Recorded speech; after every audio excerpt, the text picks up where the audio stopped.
ইউসুফ আলাইহিস সালামও এরকম কারাগারে ছিলেন। কত বছর?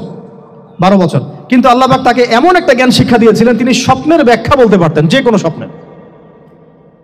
রাজা স্বপ্ন দেখলেন যে 7টা গাভী, জীর্ণ শীর্ণ গাভী, মোটা তাজা গাভীকে খেয়ে ফেলছে, স্বপ্নের ব্যাখ্যা কেউ দিতে পারে না। কিন্তু ওই জেলখানায় 2জন ছাড়া পাওয়া মানুষ, ছাড়া পাইছে 2জন আর কি, 2জনের মধ্যে একজন বেঁচে আছে, একজন নাই। মানে 2জন বসে বসে ইউসুফ আলাইহিস সালামকে বলছিলেন যে আমরা একটা স্বপ্ন দেখলাম যে আমার মাথায় রুটি আছে, পাখি এসে রুটি খেয়ে ফেলছে, আর আমি স্বপ্ন দেখলাম যে আমি শরাব পান করাচ্ছি, ব্যাখ্যা কি ইউসুফ? তোমাকে সত্যবাদী বলে জানি। ইউসুফ আলাইহিস সালাম বললেন, তোমার মাথায় রুটি যেটা খেয়ে নিচ্ছে, তার মানে তোমাকে শুলদণ্ড দেওয়া হবে, আর তুমি যে পানি পান করাচ্ছ, তার মানে তুমি নাজাত পাবে, ছাড়া পাবে। হলেও তাই। আর যে নাজাত পাবে তাকে ইউসুফ আলাইহিস সালাম বলে দিলেন যে তুমি রাজদরবারে গিয়ে আমার কথা বলো, আমার কথা আলোচনা করো। তো সে ভুলে গিয়েছিল। পরে যখন এই স্বপ্নটা দেখলো বাদশা, তখন বাদশা সবাইকে ডাকলো, ডেকে বললো যে এই গাভীর স্বপ্নের ব্যাখ্যা কি? তখন এই ব্যক্তির মনে পড়ছে, আর ইউসুফ তো ব্যাখ্যা দিতে পারে।